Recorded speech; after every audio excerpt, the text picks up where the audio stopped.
What is up, everybody? Welcome to the Cheese Talk podcast. I'm your host, Brian, and tonight I am joined by the Sproles, a fellow Packer backer here in Wisconsin. What's going on, man? How you doing? We're getting ready for Snowmageddon tomorrow, right? Yeah, I think the whole state's shutting down tomorrow. Um, with the first week of free agency wrapped up, what are your thoughts on the Packers' move so far this year? Well, yeah, that's a good question. I think overall we knew going into the season that they were going to lose some guys, and they lost some guys. We probably didn't see the Rashawn Gary trade happening at the beginning of last year, but given how things kind of ended with him, I think he needs a fresh start. And we brought in a couple of veteran guys, which is quite a bit of a departure for our GM to bring in 30-year-old and 30-year-old plus guys. So it's going to be interesting, and as the wheel turns. But the Packers have always been a draft and develop team, and in Goot we trust. So let's go forward. Yeah, and before free agency, we had some extensions up in the front office with Russ Ball, Gutekunst, and Matt LaFleur. What are your thoughts about those three getting extended together? Um, I'm a big believer in continuity. I think it's worked for Pittsburgh up until this year. When Tomlin stepped aside, it worked in Baltimore until this year when John Harbaugh stepped aside. So I think that continuity is a good thing. I kind of wished we knew we were going to lose Halfley. I don't not completely comfortable with Jonathan Gannon, but we'll see. And I think I Goot, Brian has had some really good things, and he's had a few questionable moves, but I think that's kind of true of most of them. So I'm good with rolling it back with those guys and giving them another shot. I certainly think that we're in a sweet spot right now. I think next year we're going to get a whole bunch of draft picks. I think we're going to have some good cap room. So I think overall they've positioned the team well to succeed, and let's give them a shot. Yeah, I'm in agreement. I've had my thoughts about LaFleur in the last couple of years, but you look at his games where he's calling a good game, and you wouldn't trade him for anything in the world. And the few bad games that he has, yeah, they've been like historic, but I guess I'd rather take the bad with the good. And I think we would have regretted him going somewhere else. Well, the proof I think is that if for whatever reason he left, he would have been probably the most sought after, coach in that hiring circle. So you saw what happened with Vrabel when he left Tennessee, went to New England, and did incredibly well. And I think LaFleur would be the same. I think he would have gone somewhere in a heartbeat and done well. So that's why I say finding good coaches is not that easy. And when you've got one, I think you hold on to them. So uh, I was, as a hometown guy, I was kind of hoping for Jimmy Leonard at defensive coordinator, and Buffalo got him. So that's one of those things that we'll see with Gannon. I mean, he had a good run with Philly, but he did have an all-star team on defense when he was there. And then, of course, in Arizona, they struggled, but that's Arizona. Yeah, They've had a hard time doing much of anything, at least during my lifetime. now it's crazy now that LaFleur's brother is the coach there. Um, but yeah, with Gannon, the one thing I like about the Packers and their coordinators that they're getting, they all used to be former head coaches. I think they have maybe some more discipline in them and maybe some more outlook on the game and can coach the position better than what we've had in the past. So I Yeah, think that's a good thing for the Packers.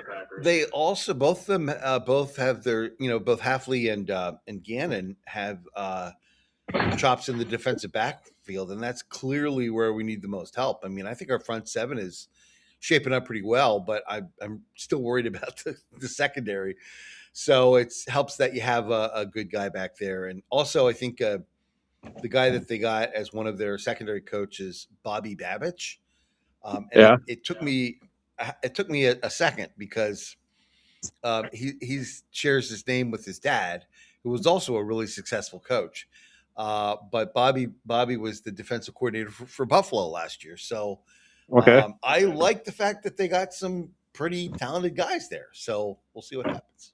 Sorry, my wife just brought me some Costco frozen cold brew coffee mixture thing or whatever. But Just what you no, need, and more the thing, caffeine. and I've been getting the decaf coffee because I drink it pretty much around the clock. So decaf Okay. is every once in a while I get regular. But no, I go back to you mentioned the secondary. I've been hard on on our secondary all this last year, but you look at if we can get pressure on that quarterback within that 3 second window. I always say the 3 second under rule, because if you can get to the quarterback in 3 seconds, our cornerbacks last year were all pro corners. But once you let the quarterback have more than 3 seconds, any quarterback's going to burn our defense. You know what I'm saying? So it's you can't have a cornerback chasing the receiver for 5, 6, 7, 8, 9 seconds. He's going to get burned. Yeah. It's just the way it is, you know. And if you when you have players on the near side flushing a quarterback out, and you have your defensive end from the far side burn him by the guy jogging after Caleb Williams, that's a problem. That's why he's gone.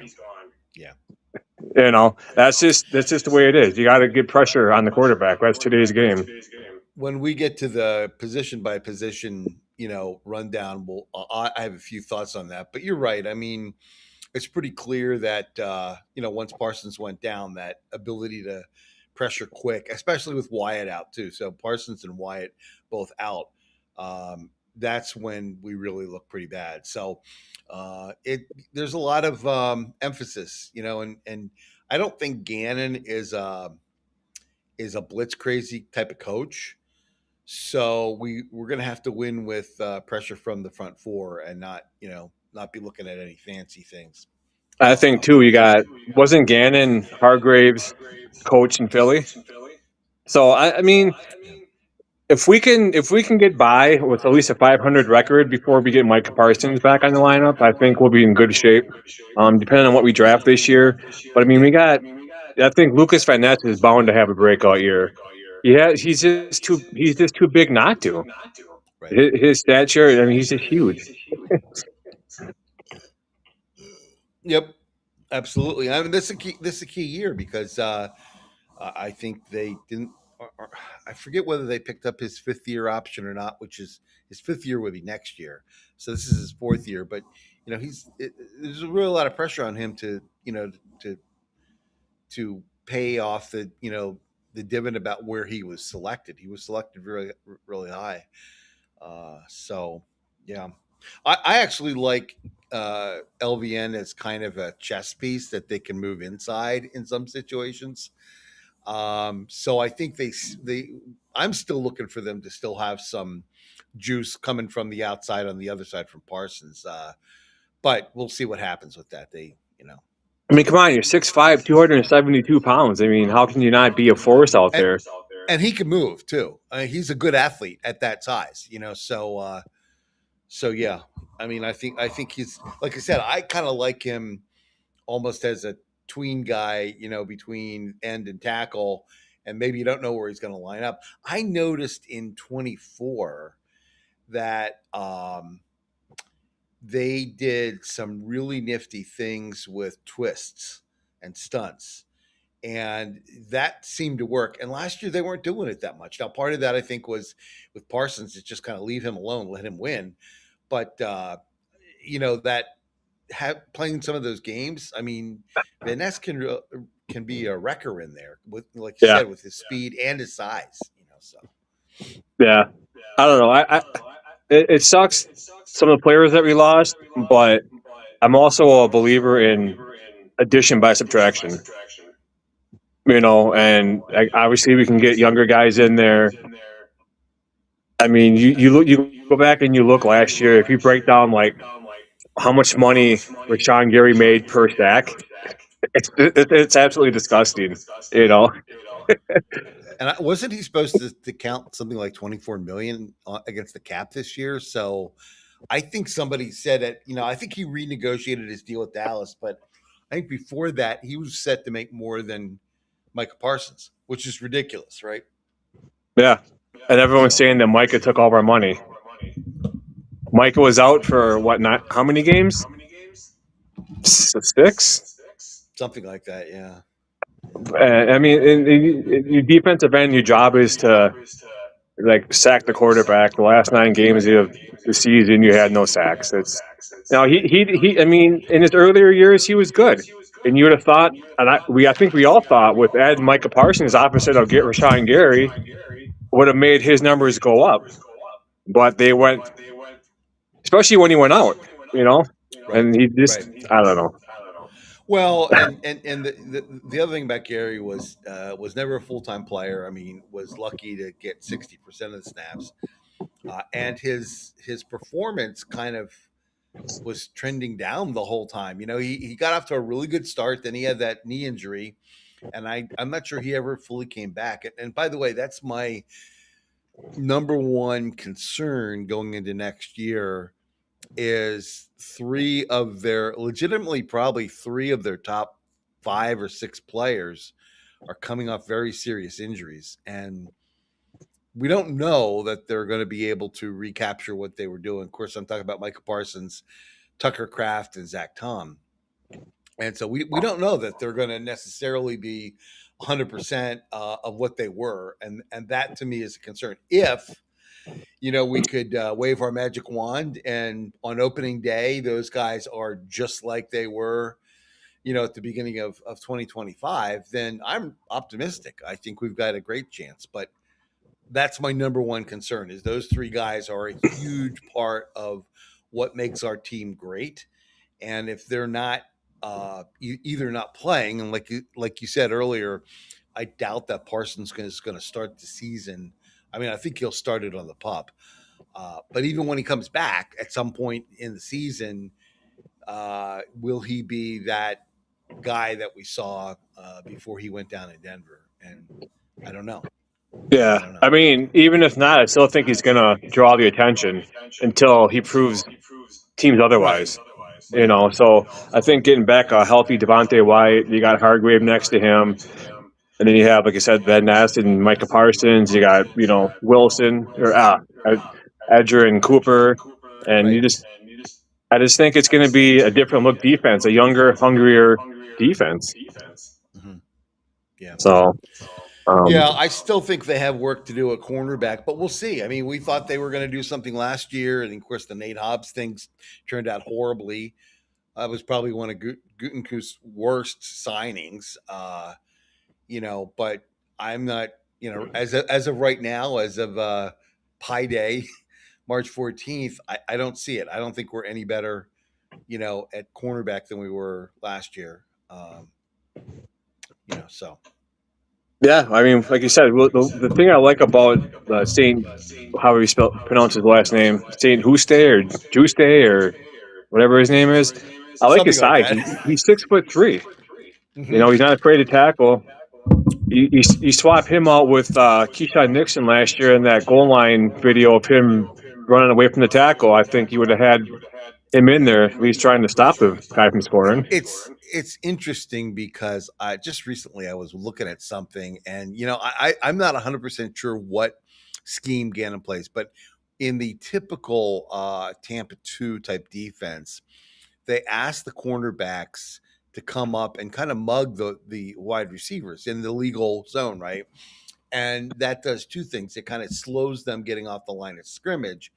Um, and it also you know gives that cornerback a little time to read the play and read where the ball's going to be going. And you're right. I mean, the new kid. Let's be honest. He was not starting for the Chargers. He was kind of their nickel or their fifth or their third cornerback. Um, but he has a body type that we just don't have there, right? None of those guys are built like that. So I think, and also the other thing too is he's a really good tackler. So that's another big thing. And again, running at Tampa 2, cover 2 kind of defense, they really rely on those cornerbacks to be, in the run game, to help out there. So, like you said, that's an area where we weren't that strong. And you pulled out Nixon, but I mean, Carrington Valentine is actually, I think, a worse offender. He can play the ball pretty well, but man, I mean, there are tons of plays where he misses critical tackles. So that's a big part of the defense is, can we bring the guys down when we get them? Yeah, it says Jonathan Gannon operates a multiple 3-4-4-3 hybrid defensive scheme, heavily reliant on a split safety match coverage, specifically cover four quarters and a four-man rush. The scheme focuses on limiting explosive plays by keeping defenders deep, often allowing short underneath passes, and disguises coverages rather than high blitz rates. So I don't know. Sounds like Joe Barry. I I would like to see Cooper getting after that quarterback, especially Caleb Williams. Yep. I Yeah, want him to exactly. reenact that hit last year when part of the helmet went flying. But instead of Yeah. it being a running back, it can be Caleb Williams. There you go. Yeah, the thing that I always that irked me, and like I said, we tend to go after Rashawn Gary on this one, but we know that Williams loves to escape to the right side, and I just thought that there were too many situations where we gave up the edge, the corner there, and allowed him to get outside. So I'm with you. I mean, I think we need to be really focused on, bringing the heat, making the quarterbacks feel pressure, and limiting their ability to get out of the pocket. The problem is that's hard to do with a 4-man rush, So that's what we're gonna have to see, And And one and I thing agree too with you. is, go ahead. No, I was gonna say I agree with you that I'm waiting for them to weaponize Edgerrin Cooper because he's an exciting kind of player, and I think he's only scratched the surface of his ability so far. Yeah, the thing that drove me nuts this last year, and I guess maybe it's been Jordan's whole career in Green Bay, but you give me the line that either Favre or Rodgers had, and when they used his head as a basketball in Denver and bounced it off the ground, the people on the sidelines for the Packers, the special teams unit, wherever the reserves, they had more fire from what happened to Love than the actual starters that are out there playing with him during the game. Josh Sitton, TJ Lang, they would have thrown hands out there. And they need that type of intensity and stick up for the quarterback. Why didn't anybody go after him? And when the Bears, whatever his name is, that end that Lord, everyone said that Jordan Love lowered his head. Well, what the hell are you going to do when you have someone coming after you? You're going to brace contact, right? Right. Right. It is. I don't get it.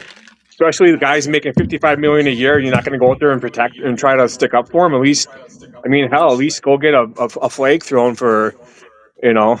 I mean, Nixon got a flag for getting choked. you know. Yes. Yes. And I don't know where that I don't know where that comes from. I think on defense, for example, I think Zaire Franklin is going to be a heck of a lot more fiery than Quay was. Uh, in fact, Zaire's had some penalties, but again, maybe Good. you take a 15-yard penalty if it gets your team fired up. Um, but like to your point on offense, I don't know where that. I can't point a finger and say, oh, this is our igniter. But, Tucker Kraft, I think, is a guy like that. And of course, I don't think he was playing then in that game. But you need somebody to get, to your point, to get the rest of the guys riled up and have the fight in them. So yeah, and you're right. You know, T.J. Lang and Josh Sitton were that for the Aaron Rodgers teams. You know, so we do Well, miss we that. even saw it from Tucker Kraft against the Lions. Brian Branch. Yes, Branch took off Kraft's helmet and threw it. You know, you can't tell me Tucker Kraft did out there, John, which is good. right. You know, Exactly. Yeah. you. No, that's what I said. I think he's the guy that of anybody on the offense, I think has that juice. You know, and that's where, but you know, I don't see it in the other guys. You know, maybe that's part of the personality of their positions and whatever. I don't know, but yeah, you'd like to see a little bit more fire. I mean, this is the one area where I will critique. I think if you look at the different coaching tree that LaFleur came from, um, Sean McVay is definitely one to get excited. And I wish LaFleur had some of that same fire. He doesn't. And by now, I mean, 8 years in or 7 years in what he's been, you would have seen it. He just doesn't have it. But that's where you hope somebody else on the team, the players, the guys on the field, would be able to, inspire that a little bit of nastiness. Yeah, that's got to be like on stuff needs to be used as bulletin board material just to get the Right. team going. You know, I mean, Yes. Yeah. I mean, you had And I thought we were at a disadvantage against Dan Campbell. I think it was counteracted because Campbell's a rockhead and he makes some really terrible decisions a lot of times. So, but again, this Ben Johnson guy, I mean, he's a jerk, right? And but I think at some point, the good news for Ben Johnson is that he gets me at least fired up. I want to match that guy, right? I hope that works for our team, right? I hope our team has the same kind of attitude and comes out with fire against them next year, because running around with the shirt off and doing all the stupid antics and all that, you're just like, I'm sorry, let's beat this guy so and send him back. I got a play drawn up for Ben Johnson. So the ball is lined up on the yard line that he's standing. You go trips to whatever side he's on, and you run that running back flare towards Ben Johnson. You overthrow it, you over pursue the ball, and you take him out. There you go. Solution done. Simple solution There you right go. there. Yep. No, I know what you're saying, and I think LaFleur has heard enough. I think last season and this season and whatever seasons that he always says all gas, no brakes, which is cool. But you can't let off the gas when you're doing all gas, which is he's done, and I think he's going to have a different looking team coming out this next year with more fire. I hope. I mean, I want to see Marshawn Lloyd healthy and playing a full season. Yep. I mean, I'd like to see it. I mean, that's the interesting thing. So anyway, if we go like position by position, yep. At quarterback we lost Malik Willis. That's a big loss. That's a huge loss. Because in today's NFL, I don't know that you can. We're not back in the Brett Favre days where the guy never missed a game, right? I think going into a year, you have to figure Jordan is probably going to miss a game or two. Hopefully, that's all it is. And if you have a guy, I mean, Willis gave us a shot to win every single game that he had to play in. And so, I mean, I think that's going to be hard to replace. That the replacement is not on the roster right now. So that to me is a net negative. At running back, they lost Emmanuel Wilson, but like you said, Marshawn Lloyd, I think this guy is a breakout waiting to happen, but you got to stay healthy. The number one ability is availability, right? So this is going to be a huge year for him. I saw an article on him quick, if you don't mind, saying for Marshawn Lloyd, the talent that he has, he should invest, no matter what it costs, money to go out and figure his body out because he can be a hell of a running back. Yep. And that's and I think going back on the Malik Willis thing too. Yeah, you're right. I don't see why they didn't have him out there more often, even if Jordan was healthy. Why not? Yeah, I mean, I and the other thing about it too is, and you don't see this. We didn't really see it. We didn't know who Malik Willis was. When he came here at the very end of training camp, I think, right before the opener in 24, and we had no idea who this guy was. Right? Uh, he was not very good in Tennessee, but under the tutelage of Matt LaFleur and some of the other coaches there, boy, did he have a turnaround. So yeah, we're gonna miss him. But so the other, couple other big losses on offense, Romeo Dubs, and we knew we were going to lose him. I don't think there was ever a world in which the Packers were going to ante up the money that it would take to keep him. He was also one of those guys that after 24, every time he caught the ball, I cringed because he's had so many concussions.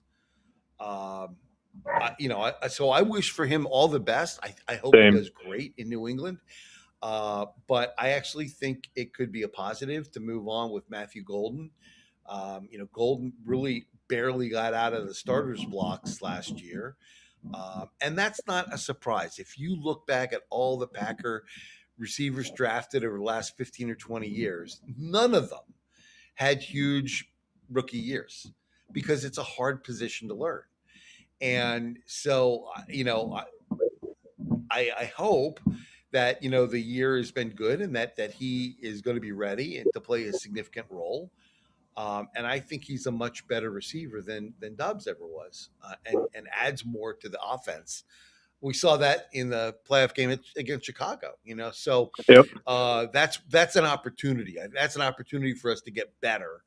Next year, and if we can have a healthy Reed and a healthy Watson, and a healthy Wicks, I mean, that's a pretty dynamic group right there. So I'm pretty excited for that. And then on the offensive line, we lost Rasheed Walker and Elton Jenkins. And last year was not a good year for either one of them. So you could say, well, uh, maybe we'll get better. But the fact of the matter is, both those guys, until Jenkins got hurt, both of them were incredibly durable and were part of a pretty good offensive line. I don't think anybody thought Walker was a Pro Bowler, and he did struggle at times, but puts a lot of pressure on Jordan Morgan to be the guy. And I heard Toucher and Brian Balaga talking about that. And of course, both of them were bookend tackles for many, many years for the Packers, and they know what it takes, and it's not easy. And Morgan's had a couple of years, and he's going into year three, so he's kind of out of excuses. So that's Yeah. I think that I trust in the Packers front office, and I think they're doing stuff. What they think is going to work, and until they prove me otherwise, right. I'm just going to go with what they're doing. Obviously. What they did really well was they planned for the ultimate departures of Dobbs and Walker. They had guys. Now, whether those guys are as good, we'll see. I think in Golden's case, he could be a lot better. In Jordan Morgan, I don't know. I literally don't know. I mean, I think to his credit, he was probably playing out of position. He played all over the line. That's got to be hard to do, right? Hard to play, left tackle, right guard, left guard. I mean, he was all over the place. So the thing that I liked about what they've done is, assuming that's, like I said, that Zach Tom can come back, they'll have continuity. The five guys were there last year, and I think that's a really good thing. I think offensive lines are, how do I say this, built, not bought. And what I mean by that is there's so much communication. We don't see that, right? We don't see that on TV. We just see somebody getting sacked and you blame the guy, right? But a lot of that is the communication, and they've got to work together. Five guys working as one. And I think that comes from familiarity, from knowing each other, from being in the room, from being at practice, and all that. And so I think that the Packers have done a good job of like not trying to get a high priced piece and put them in there. Let's hope for good health because that's a bit right now. I am concerned about their depth. I don't see a lot of guys. If Sean Ryan goes down, Banks goes down or whatever, I don't know who they're going to put in there. I just don't know. And so that's a concern. But if the five guys stay healthy, I think they can be okay. Yeah, it's funny that you see that video of Rasheed Walker yelling for Love to run against the Browns. Oh, because of Myles Garrett. Yeah. Yep. Well, Myles Garrett's done that to a lot of tackles. So, Yeah. I mean, I think you look back to the COVID year when all those players they had to mix around the offensive line. You had guys that were playing multiple positions throughout the year and whatnot. I mean, they made it work with those guys. You just gotta hunker down and find some good, reliable offensive linemen that are valuable and switching from guard to tackle to center to wherever they got to go. Right. Because the main thing with Jordan is to keep him upright and give him enough Well, I time was to going to get the say ball off. that's the key thing to me is really it's job number one on the offense because we've just determined they've got I love that running back room, right? They've got, assuming Lloyd can stay healthy, they've got guys that can do every step of the way. Um, I love Chris Brooks as a pass protecting guy. He that's a really good back. And like we said about the wide receivers, they've got talent, they've got diversification, they guys that can do different things. Um, but the key to it all, like you said, is keeping Love clean, keeping him upright, keeping his jersey clean. That's the big thing. So Yeah, it definitely is. I honestly, I think Baron Sorrell and Colin Oliver are going to make a big impact this year on defense. What are your thoughts? um, well, okay, so yeah, let's start with that. I mean, we know that Parsons is probably not going to be able to start the year. So, and Engabari left. I never thought Engabari had that much juice, but you know what? He could make some plays, especially in the run game. And so I think the way that the Halfley defense was, they had they like to rotate the guys in at the edge. Like I said, Gary never played. He was almost like a 50% player. LVN was about a 50% player. Of course, Parsons played a lot. But with Parsons out and Gary out, and Engabari out, you're right. I mean, the cupboard's kind of bare there. They've got to hope that Sorrell, both those guys had injury problems coming into the year. I loved Baron Sorrell coming out of the draft. I thought he was going to be really good, and he just didn't get a chance to play a whole lot. So we hope that that he takes that big jump. There are cases where rookies, just can't get it figured out to get on the field, and we hope he can take that big jump. And then of course inside, we don't have Colby Wooden, and he was not a great pass rusher, but he did a lot of work against the run, and so the challenge is going to be, I think they might need to add one more big body inside at defensive tackle, because both Wyatt and Hargrave are more of the penetrating guys. And both those can wreak havoc, so that's the good news, right? I think if everybody's healthy there and they have a little bit of juice coming off the other edge from Parsons, I think they can be a problem for opposing offensive lines. But we do have a ton of snaps that we have to make up from last year. And like I said, I'm not sure we have all the bodies in the room that we need right now. Yeah, and I think there's still time to make moves. I mean, they got the salary Right. cap, they got the draft, they got Yeah. And It's and they're the not hidden done. thing, right, is that as soon as the draft's over, any of those guys they pick up in free agents don't count against the whole supplemental thing, right? So that's huge, right? And I guarantee you that's the way that they're thinking right now is to say, okay, with the contracts that were given out, we didn't quite get the windfall that we thought, but we should still get 4 compensatory picks next year. And remember, we don't have a number one this year because of Parsons. We don't have a number one next year because of Parsons. But if we have 4 extra picks in those mid rounds, that's where Gutekunst has done great in picking up, guys that end up really contributing.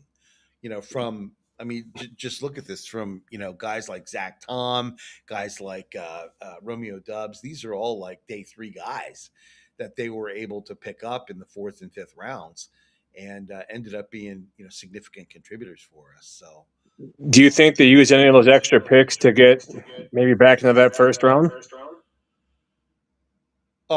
next year, because they don't have them until next year. That's what I'm saying. Do you think they use any of those picks um, to move you up? know, I don't know, Brian. I think you know, uh, Gutenkust has moved up a lot, so it's definitely a possibility. But I think we're going to have to see, where the team is a year from now to really, and where the board falls. The good news about it is that apparently, and I'm not a student of this part, but I have heard that the draft next year is supposed to be a lot stronger than this year. Yep. So I think that that's really, really good. And you could see some guys slip.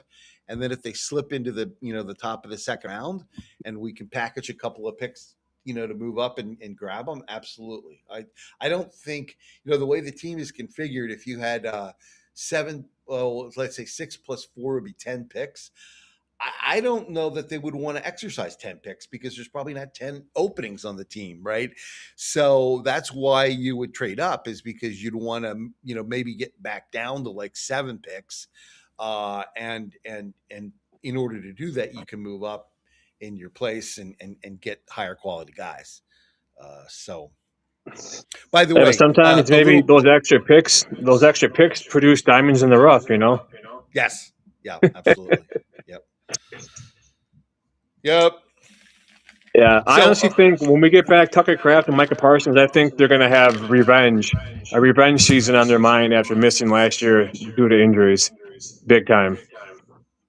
I think they and saw I have a enough, lot of especially. confidence.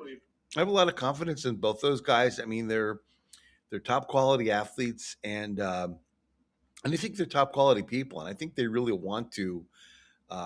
I've fortunately, knock on wood. I don't know if there's any wood around, but fortunately, never had a serious injury like that to rehab. But from the stories, I mean, that's not a fun. That's not a fun rehabilitation, and so for those guys to go and really throw themselves at it, I think is commendable, and we should really be grateful that we have guys like that, on the team. Yeah, yeah. I can't speak for the knee or the legs injury, but I had a total reverse shoulder replacement in 2023, 24, 23.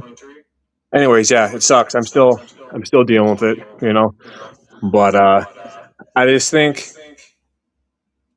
technology, um, and stuff, and what players can come back from nowadays versus what they could back Right. in the '90s is just Yeah, they leaps have the and bounds best. better, and it's just They have crazy. the they have the best medical advice and the therapists and all that. So that's really Yeah, good. By the way, I don't know if you want to segue into the whole Max Crosby thing or not, but that was kind of an interesting story this yeah. What week what are your too. thoughts on that? I think like my opinion is, I for some reason I think at the last second Baltimore got cold feet, obviously, but I think they changed their mind to Trey Hendrickson right before the deadline too, Yeah. right before it went Well, live.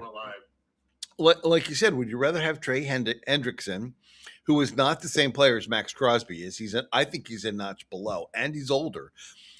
But keep both number ones, right? I would go with the Trey Hendrickson move every day of the week, right? And so, um, However, let me preface this by saying that when Crosby was, quote unquote, available, there's no way in heck. I mean, I don't think the Packers ever would have been in after the Parsons thing, but we didn't have the picks anyway. But if we hadn't done the Parsons move, I would have been totally against the Max Crosby thing. Don't get me wrong, he's a terrific player. He's an absolute monster. But there's an interesting parallel between his career and JJ Watt. And if you look at JJ Watt got 92 of his 114 career sacks. So 80%, 85% of his production before his age 29 year. He played to 33, but the last 4 years he played, it was basically a part-time player. Now, I think his last year he played every game, but he missed huge chunks of time. And I think that Max Crosby is a similar kind of player where he's so finely tuned athletically that uh, parts start to break down. The human body wasn't made to do some of the stuff that these guys ask them to do. And it's to Crosby's credit. He's made himself into a terrific player. Yep. But I would not want to be investing what I would need to invest in him to get that kind of production, because what you're getting is not what he's done before.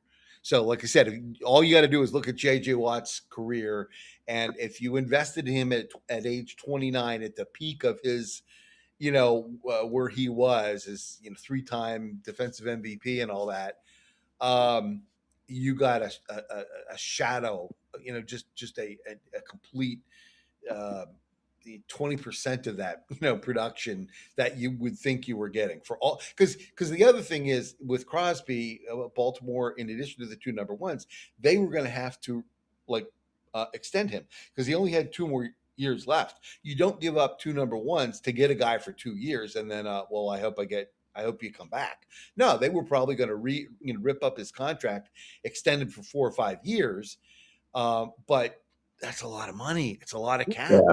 They still have to pay Lamar Jackson because Jackson, I guess they can franchise him or something like that. But, I mean, they've got issues there. And that's, to your point, I think they started to look at the balance and said, I think we're giving up too much for this. So I think they made a good decision. And, teams were obviously, or fans, I should say, I don't know about teams, but the fans were obviously upset, but I think Baltimore, I mean, I think it's kind of like they knew they had that window, right? Because the trade could not be finalized until the league year started. So they had that window of time and they used it to get all the, available information and all the medicals and everything. And they even got outside medical, not just their own staff.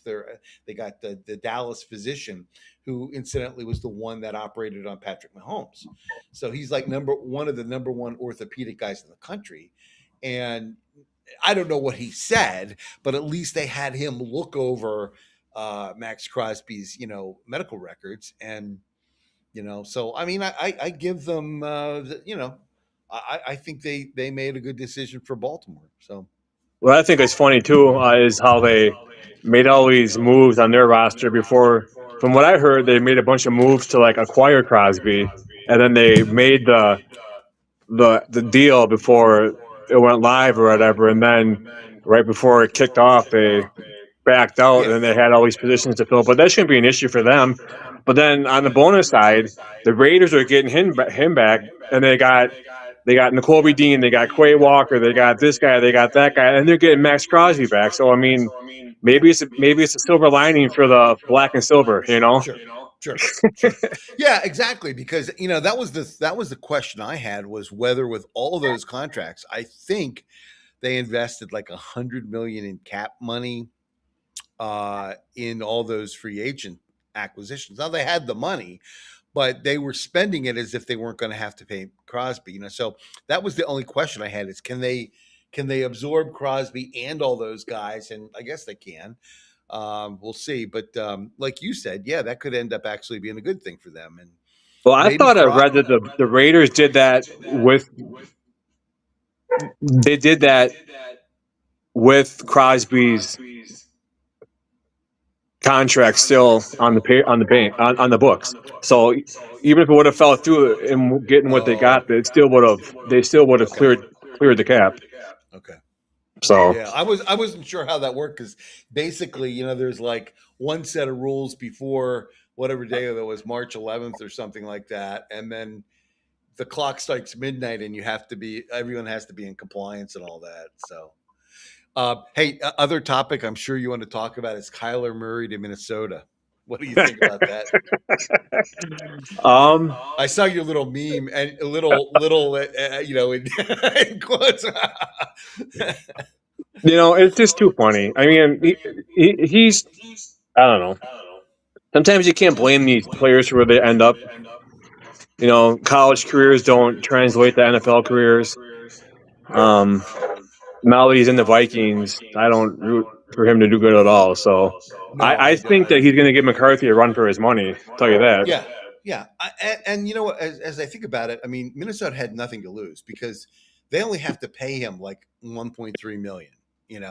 Because Arizona's paying all of the rest of his contract, so it's like a no risk thing for them. And you have to wonder, did Murray have what kind of coaching did he have in Arizona? I mean, was he in a system that was going to play to his strengths? What I think is that I'm not sure Murray's like if you look at the way that O'Connell likes to play quarterback, it's not like a Justin Fields kind of thing or a Michael Vick kind of thing where you run around and make plays and all that. It's kind of one of those more system based systems, right? Um, so that's going to be interesting to see whether that can fit. But I did hear somebody else say today that it will make playing them a lot more of a pain because you just don't know what to expect. You don't know, like, okay, you can kind of like when they had Kirk Cousins or when they had uh who was the guy that was Darnold, that, what's that? Sam Darnold. Yeah, Sam Darnold. When they had those guys, you could kind of predict what they were going to do, right? Kyler Murray's just a wild card. You don't know what he's going to do. And you I can't thought, see him. You can't see him behind the line. You can't see the quarterback. right, and he's just a different kind of player. So, I mean, I think, like I said, I think to me it's a no risk move for Minnesota. I don't know what's going to happen, and you're right. I mean, it puts a heck of a lot of pressure on nine. Yeah, We'll see what happens there, But yeah. like It you might be no said, risk now, but they might risk losing nine in the future. Maybe losing Justin Jefferson too. well, no, the thing about it is they only have Murray for a year. His deal has a no tag clause. So he's one and done. I mean, if he ends up doing well, he's going to do what Daniel Jones did or Darnold did, and they're going to go somewhere and make a lot of money. If he does crappy, then Minnesota cuts him or whatever. So yeah, I mean, I like I said, I don't think Minnesota has any risk in the deal, but the other part of it too is they haven't positioned themselves for the long term. So unless this move lights a fire under nine and he can suddenly become who they thought he was, they're back in the quarterback derby next year. Yeah. That's So crazy to see the money they spent last year in free agency and contracts, and to see how we did this last year. That whole front office should have been unemployed once well, the season ended. Quessy did, yeah. Quessy got fired, so that'll be Yeah, interesting. The other interesting thing that I thought is that Minnesota doesn't. They have kind of a de facto GM right now, but they haven't really put somebody in that seat, and I think that's kind of weird. So that whole firing of Quessy was kind of weird because it happened so late. You would have thought if they really wanted to move forward without him, they would have done it right after the end of the season, and then they could have chosen from all those other GMs that were out there in the market. So I don't know what they're going to do, but that's their problem, not ours. Yeah, what they're probably gonna do is go up and buy another Love Boat, and get in trouble. Remember that? Oh yeah, that was notorious. Yeah. Yeah, hmm I They have been notorious for being kind of just wacky flamboyant, stuff. Yeah. wacky. Yeah. So Um, what about the Bears moving to Indiana? and I was just gonna ask you about that. What are your okay? So here's my thought on this. A, I think it's absolutely hilarious. B, people are like, oh, it's only 24 minutes away from Chicago. It's actually closer to the current location than it is Arlington Heights. Right. And you got to figure the traffic, Right. the stupid tolls, the stupid idiot drivers in Illinois. It's a nightmare all around, and I couldn't think of a better team to have it happen to. I know. I, here's my take on this. I really think the fans of Chicago, and by the way, my podcast host, if you can see my flag back here, I host a podcast called It's the Groove. It's a music podcast, not a football podcast, but my co-host is a Chicago native, and interestingly enough, her take on it is neither one of those sites is any good because Arlington Heights is not really Chicago. It's out. I think it's past O'Hare Airport. It's in the northwest suburbs, and of course Hammond, Indiana. That's not Chicago either. And I think her comment is that needs to be in Chicago. It needs to be downtown, like kind of where the current stadium is. But okay, so here's my take on this. The whole reason that they're doing this is they don't have enough money to buy the stadium that they need. I think the solution is the doggone McCaskey family has to buck up and sell the team because this is 2025. If you want to compete, we're really fortunate. And by the way, rest in peace, Bob Harlan. We lost him this past week. Bob Harlan is the reason we're having a Packer theme podcast today because his decisions under his watch provided the stewardship to enable Lambeau Field to be renovated to the quality it is now so that we're able to sustain a franchise in the NFL's smallest metropolitan market. Chicago is huge, like one of the top three, I guess. LA, New York, and Chicago, I think. So they're one of the top three areas. Their organization does not have the cash to construct a stadium, so they're reliant on state money. That's why they're going after these sites, either in Arlington or in Hammond, Indiana.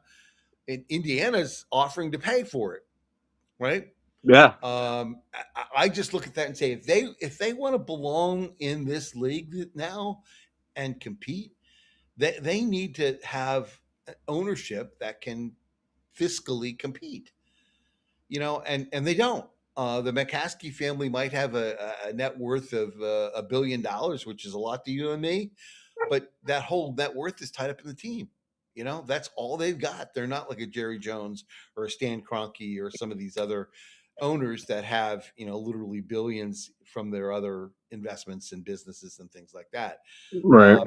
And I just think it's a disgrace to the NFL in the third market to play in that dump in next to Lake Michigan. I think they need it. They deserve a better stadium, but they're not going to get it as long as the McCaskies are running the joint. Because guess what? I'm a taxpayer too, and if Green Bay came to me or Wisconsin came to me and said, your taxes are going to go up by 20% because we need to build the Packers a stadium. I'm like, I love the Packers, but somebody should be buying that, right?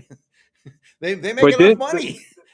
in Brown County, they had a sales tax went up for whatever for a while to pay Yeah, for. I didn't care, and that whatever, was peanuts, though. That was But peanuts. We like didn't even know it. to go back on what you said though, Dave, is there's not an off season or season I can remember going by Lambeau Field where they are not doing some type of restoration, or they moved the pro shop, they moved the Hall of Fame. When I first Last went to year Lambeau they Field for the first time, when I was in my mid-20s, the pro shop was, or the Hall of Fame was, down the street. but downstairs, not down the Oh, I street, but thought I you think it meant was it used to be downstairs. down the street. It used to be down Yeah, Lombardi Avenue a few and blocks or now something. they got now it's two level Hall of Fame. They've got a huge pro shop. Yep. They're open 364 days a year. Yep. I mean, it's bar none. I mean, And it's the new quality. the new It's quality. the, I mean, you the new can't walk in that place and not feel the quality. You feel the the new history. video board they put up a couple years ago. The Yes. huge whatever foot video board. Even the draft this last year, I met up with Mr. First Down, Tennessee Titans fan. Okay. He was there, and I've had him on my podcast before, and just his reaction to Lambeau Field is like a mecca. I always tell people, even if you're a Bears fan, you can't knock the history in Green Bay. Yes. Yes. It's something that not everyone has a chance to go to. So when you get a chance to go to something like that, Absolutely. you recognize and you respect the history of football when you walk into that Hall of Fame. And here's the difference, right? So there's history there, and you can walk on that same piece of concrete that the Lombardi Packers walked across because they saved a piece of it, and it's right there in the tunnel, right? And you can do a Lambeau leap, and all these kinds of things. So yeah, there's a ton of history, but the stadium itself is a quality stadium.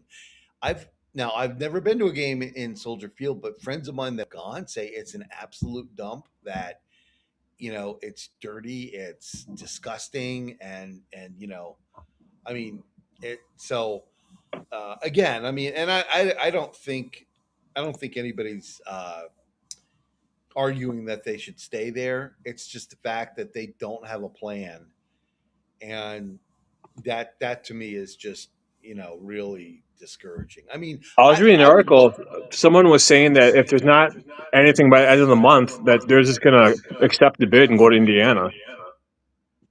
So I mean, Yeah. let them go to Indiana, and then you'll see all these Illinois Packer fans or Illinois Bears fans become Packer fans because they're so pissed off True. at the Bears franchise.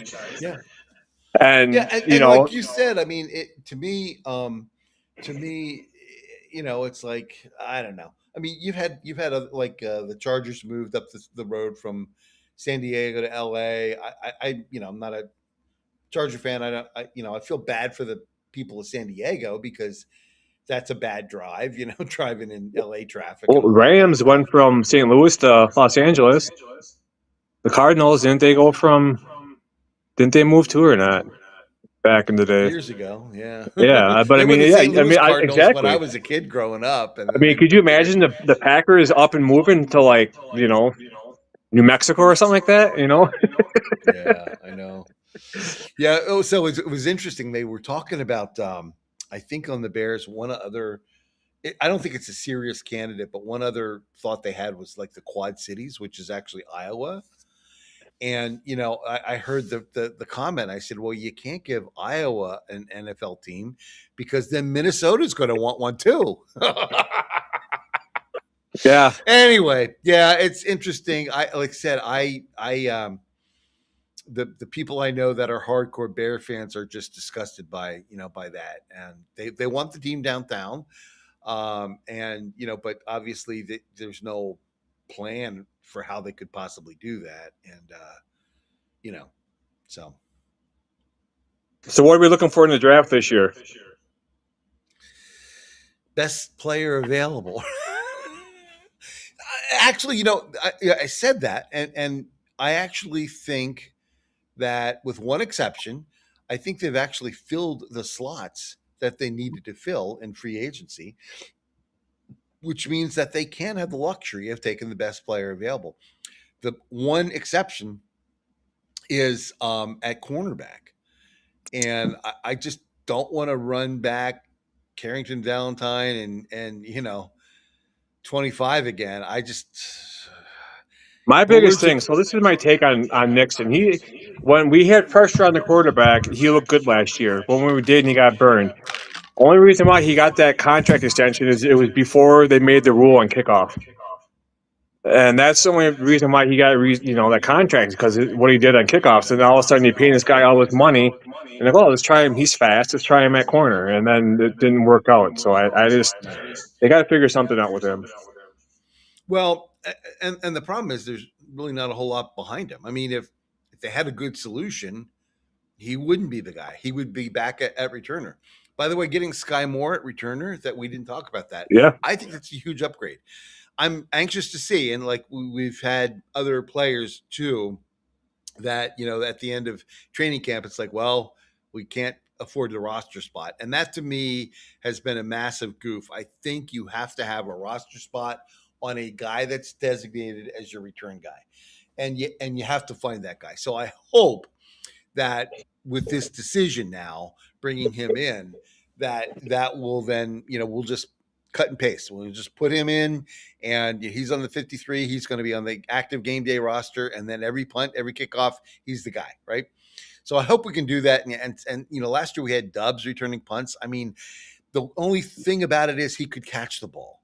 And a lot of times when there's a punt and they're punting to us, I'm like, just catch the ball. But these other teams, they have returners that'll get 8 to 10 yards, and that over the course of the game, that adds up, right? And better field position and shorter, drives closer to getting field goals or in the red zone or whatever. So that's an area that we've just been, for the pardon the pun, but we've been punting for the last few years. We just have a guy back there to catch the ball and just fair catch it, right? that one game we had Josh Jacobs returning kickoffs. He had more production in that one game than Nixon had the whole season. Right. So I mean, Yeah. it's you got to figure something out back there, because Yeah. that could be a difference in a game. It could, yeah, absolutely. So anyway, that's a good thing. Just to finish the thought, though, I really Sorry. think we need to come out of the draft with, one or two cornerbacks that can at least, push the starters and compete and add some depth. I also would love to get another edge guy, just because I'm a little worried about Parsons coming back and missing Gary and Engabari and all that. So, that those to me would be the big things. But I honestly believe that, Gutekunst is going to go best player available, and it could be another offensive lineman, because that's another area of need. So the one area that I hope we don't draft is wide receivers. I think we've got a good group there. And that's, and I think linebackers too. I don't think if you pick the linebacker, I'm not sure you'd have to cut somebody or trade somebody, right? Because they typically don't carry that many of them, and I think we've got a pretty good group with ones we have. So yeah. You mentioned the edge player. I believe Josh Sweat wants a trade. His former coach, John Yes. Gannon, is Yeah. our D coordinator. You think we Yep. see him in Green Bay? Interestingly enough, Sweat played for Gannon in Philly, and then he followed him to Arizona. So there is logic in your question. It really depends on what they're going to ask for him. I don't think his cap number is bad. So from that standpoint, I think we've got room. But what's Arizona going to ask? I think that Right. one might wait a while and fester, and maybe in training camp, if he's still disgruntled in Arizona, I think that's when maybe you'll see a deal. But I would, we've already given up our ones. I don't think he would fetch a one anyway, but he could go for a 2 or 3. And if we went into the draft without our 1 and our 3, that's no, I can't see us doing that. So maybe if Maybe they'll take LaFleur like will give his brother some Packer stock. what's that? Maybe LaFleur will give his brother some Packer stock There you at a go. discount. Well, that is the interesting thing, right? Is that I could see the two of them doing deals, because obviously they're friendly and they know each, they're buddies, and all that kind of stuff. The other one that I could see doing a deal with is Salah, because you've read about the connection between LaFleur and Salah. They Oh were yeah. roommates and stuff like that. So I think those things are good moves to think about. Like I said, the only hesitancy I would have would be the draft compensation, or maybe they trade a player for him. Maybe that you look at Could they trade?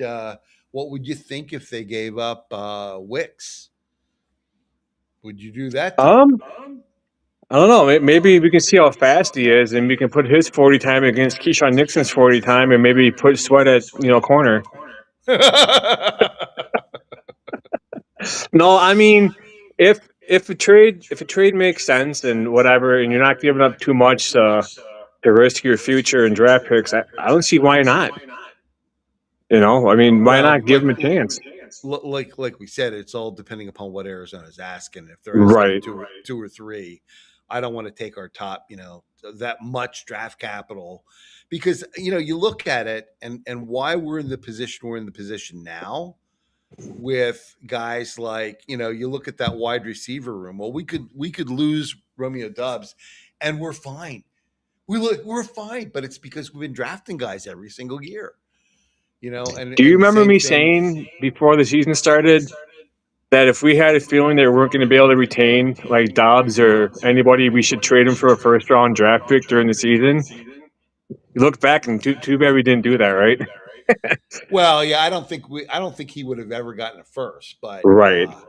I know, yeah, but I just yeah. yeah. I mean, the other way So to look at it is that Dobbs was a fourth rounder, and I think the compensatory thing will be a fourth rounder next year, right? So in essence, he replaced himself. And you had 4 years of him playing, and then you get another fourth. It's like, well, shoot, that's a pretty good deal. Do I saw that. one thing where we had 4 picks in the first round in the draft coming up. No, where did I see that? I saw we had like 4 picks in the fourth round of a draft with the people that we. Oh, you said the first round. Yeah, yeah. I think Willis Dubs. Who's the other one? Gary. I'm not Gary. Quay. And our Um, current in the current fourth round. yeah, and the current fourth round. That's it. Yeah, yeah. So Isn't that that's I think you're crazy? right. I mean, I think we'll have four. Now it's possible that if Willis does really really well, that could go up to a third. And I think like Walker, not Quay, but Rashid. I think Rashid would be like a sixth or something like that. Oh, we found our So offensive line. We can draft them all in the fourth round. right, yeah, and that's what people are saying. That Goody's so good at picking guys in the fourth. You look at the guys he's picked up; it's just amazing. It's like, Yeah. hey, that's and especially considering that they're thinking next year's draft's going to be pretty deep. So, yeah, I mean, I look at that and I think he's playing chess and everyone else is playing checkers. So I'm kind of happy with that. I think we could, that's the kind of thing. If you go back way back before you were born, Jerry Jones and Jimmy Johnson did that when they first took over Dallas, and Herschel Walker, and they got a whole bunch of picks for him. Wait, did you say And before I was born? yeah, before you were born, yeah, What year is that was this? like what was like 88 or 89 or something like that. I was 6 or 7 years old. I was around. Oh, okay, all Come right. on, I was I'll be giving I 44. was I'll be giving you 44 the in May. benefit of the doubt there. But what I was going to say is, if you look at the guys that they picked, they just picked, like they picked like 5 or 6 all pro guys. They weren't all pros right away, but like 3 or 4 years down the road, they were like all pro guys, like top guys in that one draft. And they set their team up. That was the genesis of their success in the 90s, is that draft when they traded Herschel Walker, got all those picks, and then they took some of those picks and they traded them. So they kept like cascading, and they ended up getting, I don't know however many picks, but just guys that were just ended up being really really the cornerstone of that franchise, came out of that one thing. So I look at this and say that could be us in a few years. If we can hit the 2027 draft, and like you said, use some of those picks and move up a little bit and pick some really good players. And that, that's, you look at, I mean, every once in a while there'll be, a team that'll, like, I think the Rams, and they got Bradford, not Bradford, when they got Matthew Stafford, that was like a trade that ended up really, working out really, really well for them. But most of the teams, most of the, teams that end up doing well and being consistently, they build through the draft. So I love the idea about being able to get, to get some a bunch, collect a bunch of picks off this. So Yeah, I mean, you bring up the Stafford, and then the next season the Rams win the Super Bowl because of right, everything. yeah, but that's an So outlier. That's an outlier, and they weren't consistently. They didn't consistently win. But yeah, that that does happen. One more thing. Obviously, we're talking about the fact that we went completely out of character and traded 2 number 1 picks for Micah Parsons. But here's the deal: Packers were never going to get a Micah Parsons drafting where we draft, right? right. Because we're drafting in the 25th, 26th, 27th selection every year. So to be able to trade, picks that low to get a once in a lifetime player, I mean, you're looking at a guy that, I mean, obviously, I think Dallas totally mismanaged that. There's no way that he should have ever gotten to that point. But he's a guy like Reggie White, and top quality pass rushers like Myles Garrett never came available. Crosby did, but then it it blew up. So to get a top quality edge rusher, sometimes you got to make a move like that, right? So I was very supportive of that because I was like, yeah, there's no way we're going to end up with a succession of Rashawn Garys and LVNs and players like that because we're drafting lower.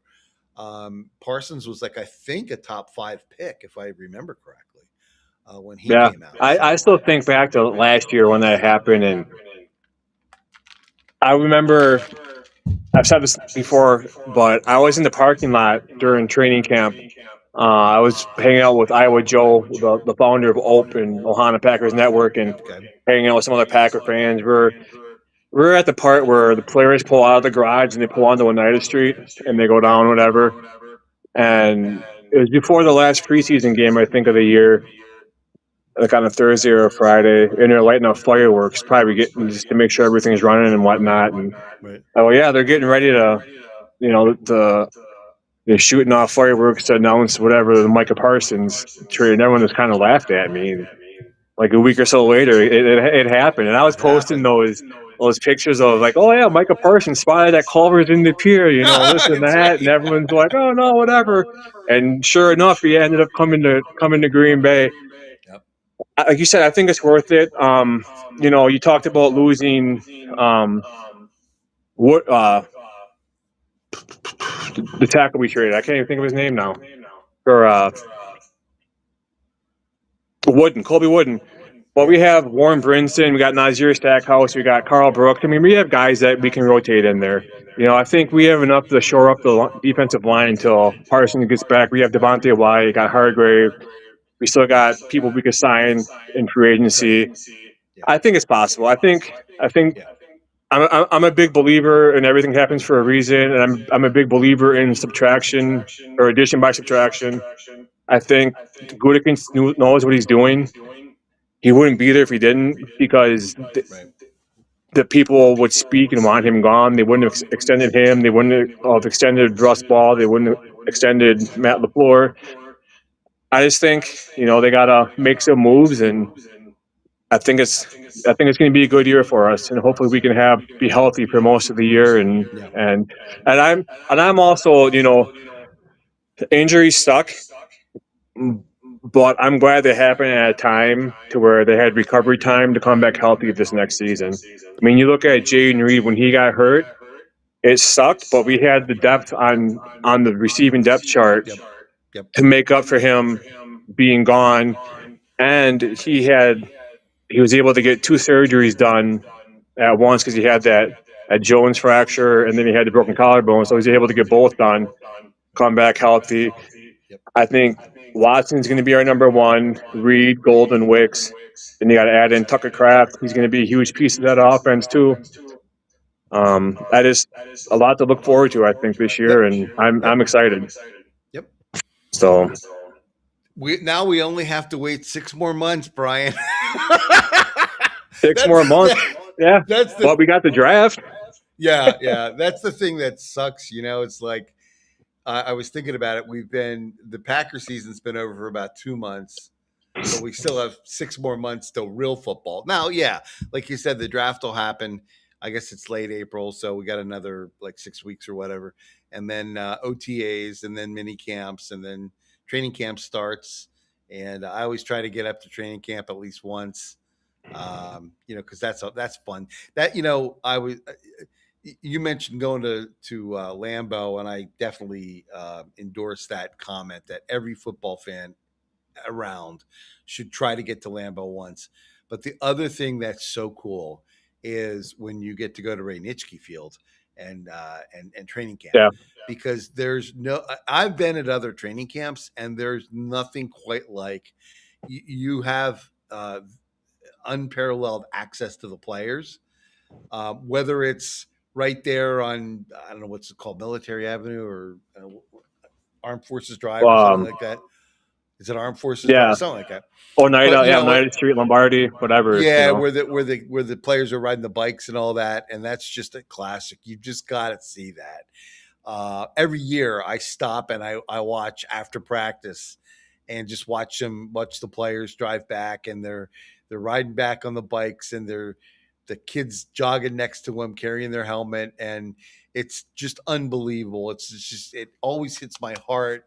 It's part of Americana. It's just that doesn't happen in other cities, and then even when you're watching them practice, every year you get in conversations with them. Now they have a job to do, right? So they have to focus on what they're doing.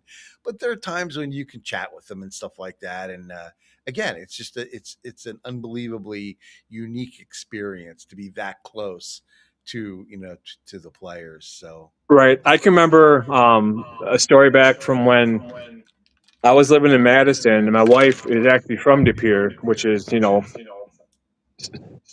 we're legit 6.6 miles from Lambeau Field from my house.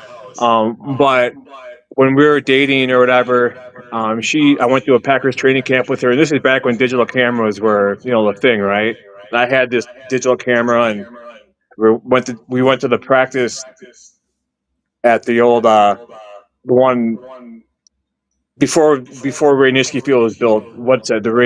Uh, Clark the Kinkle, Clark Hinkle Field, right right there on outside. Oneida, right there on Yeah, so Oneida. they didn't have the green blocker on the fence, right? Right, And right. my battery was dying, so she went quick and bought me a new whatever. Long story, but no, this is back when they had like Favre and Rodgers, and they had Vince Young as a backup too, Okay. and then they had Charles Woods, and they had like AJ Hawk. And it was just so cool to be like right there by, just to see these guys, the guys you see on TV, the guys that were like bigger than life to you on TV, and I know. they're right in Yeah. front of you. Yeah. That my funny story. I moved here in 2002, and so in the springtime, and so one of their first OTAs or something. I don't think it was even minicamp. It's just an OTA.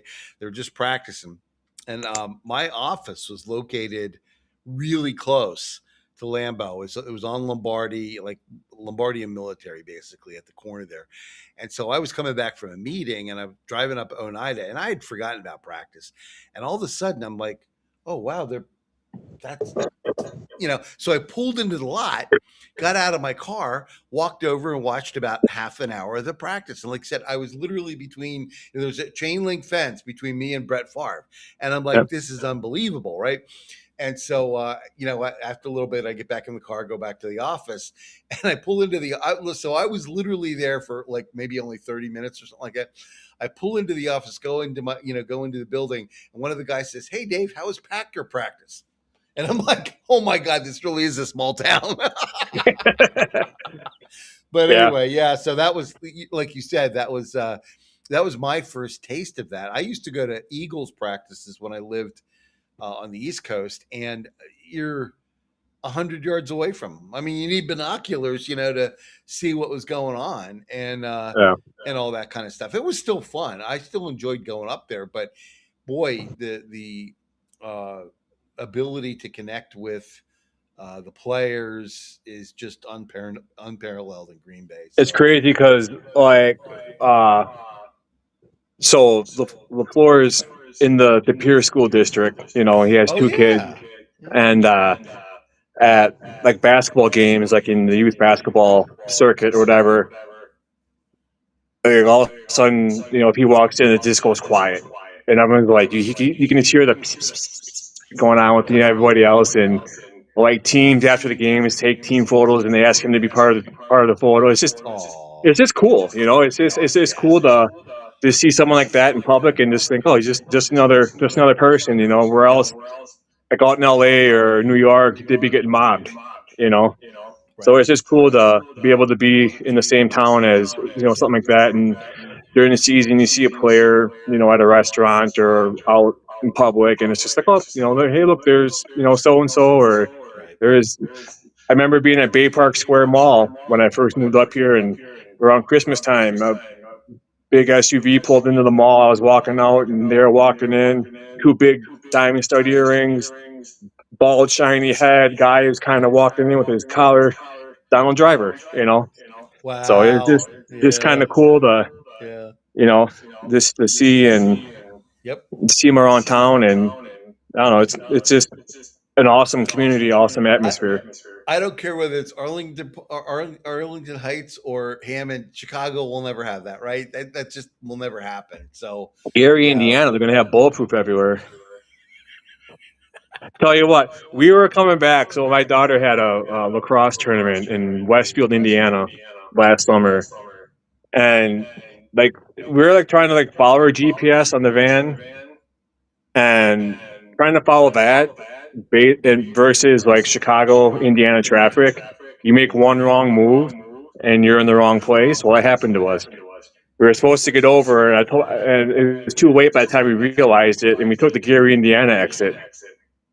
And I'm like, oh my god, everything's boarded up, and people are just like, kids are like, Dad, why is the town like that? I'm like, it's a bad part of the United States, whatever. And if that wasn't bad enough, we had to go through Gary, Indiana, and then you get back like heading towards Chicago, and we couldn't get over enough, so we had to take the expressway or whatever to go through like downtown Chicago, where like the Sears Tower is like right next to you, and you had to pay $15 toll, and been in traffic for like 3 or 4 hours of barely even moving, and it's just like, yeah, this sucks. I know. Yep. But Yep. I'm just glad that I'm up in Green Bay, and if you're having a bad day or whatever, just go there and just lose your mind and walk around. Walk inside, walk in the atrium, walk in the pro shop. We're You know, definitely fortunate that we live where we do. And by the way, for those of you, Brian and I always do a little segment on Uncle Mike's Bakery. So I was there today. It's Pie Day, so it was buy a pie and get a ice cream for free. So I mean, they're just an awesome business. I probably am. I'm close to being on a first name basis with some of their staff. I hate to admit that, but uh, in related news, the diet's not going so well. But it's the weekend. I copped something new today, and I tried it. It's actually pretty good. It's a savory Kringle. So they have like three different varieties of them, but this one was like hash browns and bacon, and there's some cheese, and there's some other stuff in there. So it's a savory Kringle. So it's kind of interesting. So next time you're there, you might want to try one of those. It's good for breakfast, and then you can get the sweet and the savory. And Yeah, we have Uncle Mike's up here in De Pere, right by the high school. yep, Haven't been there in a while, but we usually when we go there, we get the Kringle, depending on which one, whatever my wife has a taste for. yep. But speaking of giving shout outs to local businesses, Scray Cheese. If you follow me on Facebook, I have a Cheese Talk Pod Facebook page, and when I hit 1,000 followers, I'm doing a cheese curd sampler giveaway. Wow. Six 14-ounce bags of fresh cheese curds, um, fresh yellow, Cajun, French onion, Ooh. ranch, garlic pepper, and dill and garlic. Oh, those sound Shipped. great. So I'm 364 followers away from meeting that goal. So when that happens, I'll randomly pick a winner and get some cheese shipped out to you. So yeah. And you do that same sampler for guests of your podcast too. I think I heard you say that, right? I'll Actually, expect a shipment. yeah, right. A food samplers. No, Todd Friedel won last year, Okay. the curd sampler. So yeah, great local business. You know, I support them. And you mentioned Uncle Mike's knows you on a first name basis. They know me on a first name basis because they're literally like a 40-second drive from my house to go to the cheese shop. So Yep. Yep. so yeah, Another good reason to live in Wisconsin is the cheese is unparalleled. So yeah, that's great. yeah, for sure. Well, I want to thank you for being on tonight, Yep. Dave. Appreciate it. You know, we went over, but it was fun. An hour and a half. Hey, talking football and cheese and Kringles. Yep. You can't go Yep. wrong there on a. Can't go wrong.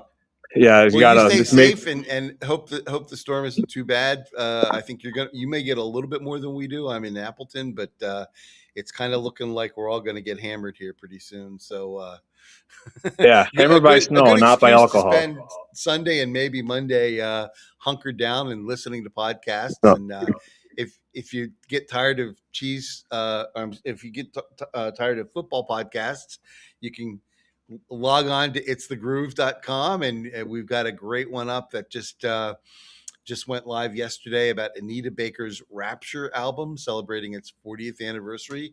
If you're into that kind of music, it's great. We go track by track. So yeah, so great time. And Brian, I'm sure we'll be talking again as it gets closer to the season or once the season starts. I appreciate you having me on. It's always a blast. Yeah, I look forward to having you on closer to the draft. Maybe like after the draft, maybe Same during the thing. draft. Well, I'll reach out. But yeah, again, I want to give a shout out to Open Network, Iowa Joe, Mike Colano, for giving me the platform to podcast. I appreciate it. And follow them at ohanapackers.net. And yeah, Dave, thanks again. And Thanks, I will Brian. see you next time. Have a good night. Be safe. See ya. Thank you. Yep. Take care. You too.